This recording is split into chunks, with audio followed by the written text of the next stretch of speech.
Hello everyone, welcome back to my channel, and now I have for you an unboxing, and this is the first perfume I've bought in a long time.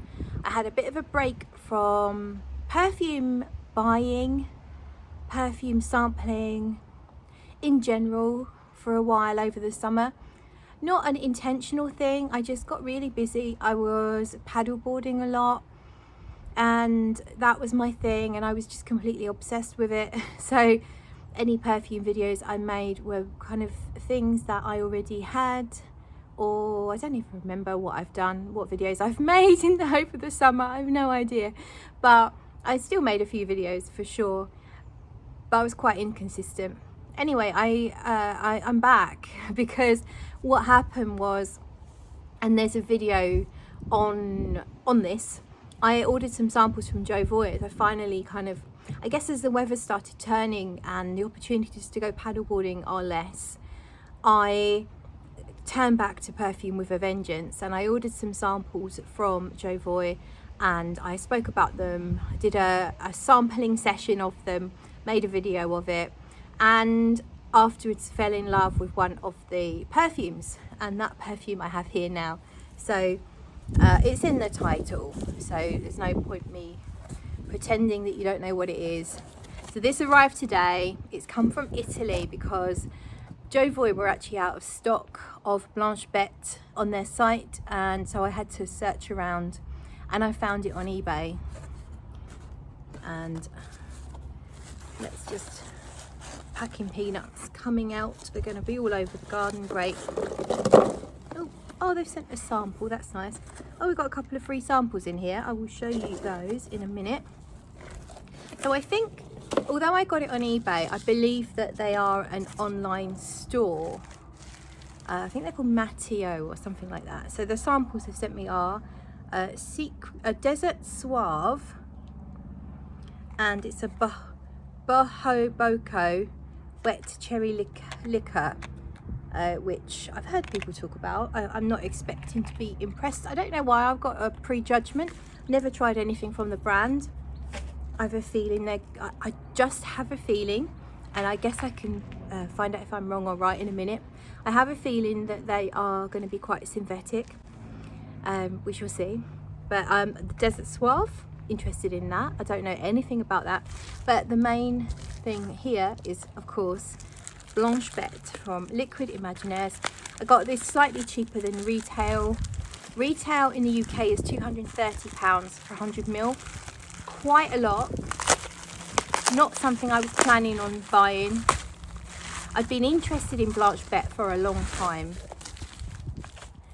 because of the notes. I love Ambrette. I love almond. I don't think almond's a listed note actually, but people were getting almond from it. I definitely do. Almond, musk, vanilla. There's a jasmine note. Some places there's a tuberose note. So the notes seem to vary, depends where you look. Oh, that's really nice. I was just holding it up to you, and when you look at it in real life, you can see that the box is very nice. So let's take off the outer. Let's take off her clothes. Scared in hiding here. No, we don't want to get demonetized for badly singing a song. It's in the pop charts. Obviously not anymore. Oh, it was quite a few years ago, wasn't it? Here we are. She's unsheathed. Wow. Okay. So I was just moaning about excessive packaging in a recent video, open letter to niche perfume brands, and I was moaning about the excessive packaging. I don't think this is excessive, but it is damn fine. Like, it's not going to come across on camera how beautiful this is. It just looks really nicely done. I'm not sure if that's movable. No. So this is like acts like a ribbon around it, although it's not a ribbon, it's paper. Everything is like soft and textured, like it's like cardboard covered in a fabric, very soft, with this, I don't know, like everything's got texture, and it's not just printed, is what I'm trying to say. Like, this packaging can't have been cheap to make, and of course that's probably why it's a £230 for a bottle. And then here we are, we're pulling it out. We're unsheathing, and now we're pulling it out. Okay, so we'll pop that over there. And so we've got more packaging here. But I mean, yeah, look, you got, this is foam, this is really soft. I mean, I feel like such a hypocrite. I was just slagging off brands. Well, I wasn't slagging them off. I just was saying it would be nice if they minimised their packaging and pass that saving of cost onto the customer. And here I am swooning over this packaging, and but it is very nice. It does enhance the experience, I have to admit. So there seems to be a little card in here, or it's like some safety instructions, or probably the ingredients of whatever's got to be included on the ingredients list. We've also got something here. I won't read it out, it's going to take too long, and I know you don't want me to. I know I wouldn't want me to if I was watching this video. Right, so I've moved that out the way. And then, so yeah, it's now in this. I guess you could use this to transport the bottle if you were going on holiday or something. It's quite a strong cloth, hard wearing. Now we are oh my god, it's getting worse, it's getting worse. Okay, that looks metal. Oh, that's the cap. Okay, I see, like, here we go. Oh my god. Right. Yeah. Okay, this is beautiful. Let's get that in the sunshine. So you can see the marble effect of the glass. So you can still see through the glass, but it's got this amazing multi-toned marble effect. And on the back, that's a raised emblem of the brand, I guess. We've got some dust on here, don't know what that's all about. Lid is metal, plastic, I'm not sure. It might be real metal with plastic interior, so thin coating of metal on a plastic interior. I am just loving this bottle. This is going to be my scent of the day. I am completely clean except for some unspoken musk that I just did a video on my hand. So another musky perfume, in which in that video I admit to being a musk whore. May as well say it here because there's lots of musk in here. There's Ambrette, which is musk mallow, botanical musk, which is beautiful. It's kind of like skin-like scent, your skin but better. So let's go on with, I'm trying to not spray my neck these days because I've ended up with a lot of pigmentation, and I think it's the alcohol from perfume and then the sun has really caused that sun damage on my neck. So I've got factor 30 all over my face and on my neck, and I'm now wearing SPF every single day, no matter what. So I'm not spraying the neck, but we're going to go up behind the ear where the hair would protect me from the sun anyway. Behind the ears, under the hair at the back of the neck, under the jumper, on top of the jumper. I've wanted to spray like this with this perfume for so long, since I had the sample, and I didn't want to overspray the sample because I wanted to keep getting another spray out of it, and so I was just doing one spray on my hand at a time, and now I can do what I want. So here we are, Blanche Bete. We'll put that on the wrist, and then we'll talk about how it smells, because I mean, surely that's what you're here for. So we'll put the beautiful Blanche Bete back in her pouch, but just appreciate the beauty there. So the notes, and I'm immediately reminded of one of the notes I didn't mention earlier, milk. It's a milky fragrance, a milky musk, particularly at the beginning, although the milkiness does hang around quite a long time. A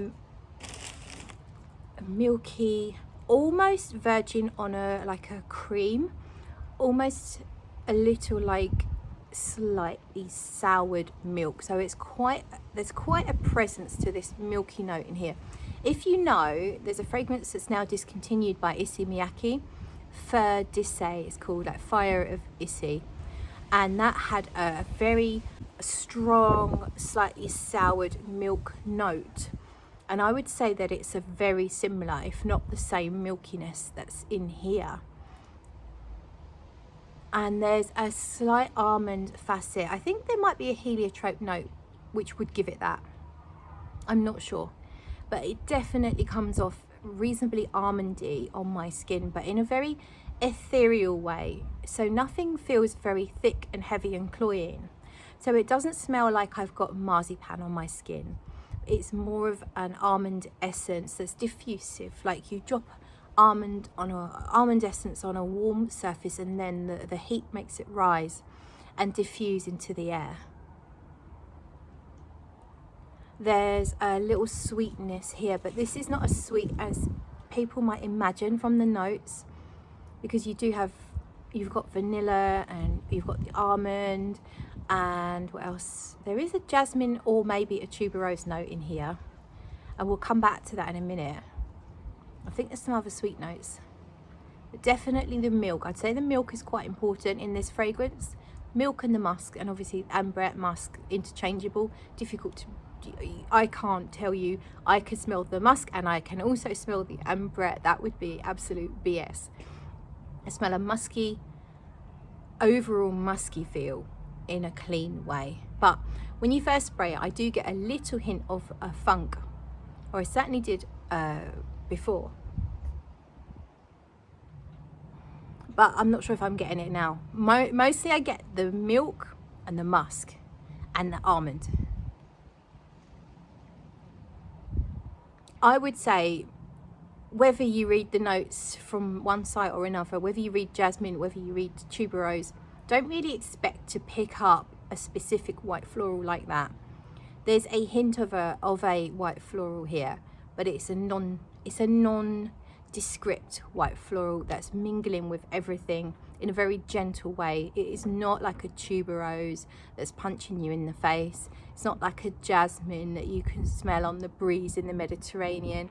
So yeah, it's not a really photorealistic white flower of any description, but rather a very soft infusion of maybe a few white petals from a few different flowers, just gently infusing themselves within the composition. So don't expect to feel a really strong white floral presence or a specific white floral presence. It's more that they just lend a gentle element to that. They just lend something to the composition without taking over. So if you're afraid of white florals, you might still be very okay with this perfume. I would say this is a gourmand, but it's not a photorealistic dessert like gourmand, like your Manceras and Montals can be. It's not like a thick vanilla cake. It's not like Ganache Parfums with their various biscuits and cake type fragrances. It is not like that. This is a proper perfume. It smells beautiful, it smells delicious, but it does not smell like a tray of desserts. It smells like maybe a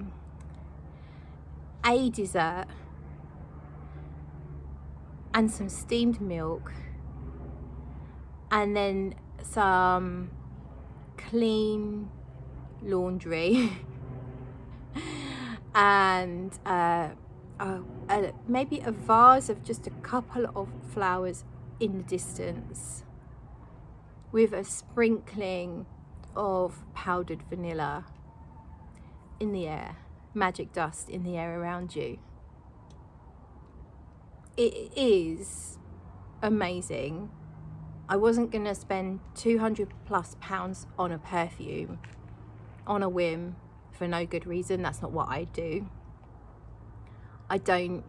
These days I don't spend my money on perfume as lightly as I've done in the past, because I don't want a load of perfumes that I don't actually use. I only want to buy things I'm going to use. I don't buy things to put on YouTube. That's not what I do, because I just feel shit about having a load of stuff that I don't use. I don't like it. I don't like having junk lying around. It happens, and it happens far too often, but I don't like it. So I'm not buying crap for no good reason. This just captured me with its beauty as a musk whore. So understand, as someone who loves musk, as someone who loves white florals mixed with vanilla, as someone who loves gourmands, as I call them, as someone who loves things that are mildly gourmand-ish but still smell like perfume, this is my idea of perfection, quite frankly. So yeah, I really love it. Hashtag not sponsored. Bloody well should be. I mean, couldn't get more glowing, could you? Really, really love it. And yeah, now I'm covered in it, and I just want to waft. I just want to go out so everyone can fall in love with me, because they will. It's about time someone fell in love with me as well. Oh, where's this going? Blanche Bete means white beast, which is, they mean here, a unicorn. And there is something magical and ethereal about Blanche Bete that brings to mind such things as unicorns. Could also be shooting stars, rainbows, you know, all of that stuff, white rabbits. It's just magic. It's magic. It's magic. It's magic dust. It's amazing. That's all I can say. It's amazing. Yeah, Blanche Bete. This is just an unboxing, not a full review, but here we are at 17 minutes in. So I will do a more in-depth review once I've properly worn it. I have obviously worn the sample, but once I've really got to know it proper, once I got to know it proper good, then I will come back with a full review, and there might be certain aspects that I'm not picking up on right now, or I've forgotten. Once I've worn it, I'll make notes and all that stuff. Yeah. Anyhow, if you enjoyed the video, do give me a like. Do subscribe if you're not already, because quite a lot of you actually watch my videos aren't subscribed. And if you subscribe, it looks good on me. Like, I can say, look, I've got, you know, 7,000 subscribers instead of 6,000. So yeah, please subscribe. And if you enjoyed this and you want to send me a little tip, you can do so on Ko-fi. The link for that is in the description below. That's it then. Thank you so much for watching, and I will see you in another one. Bye.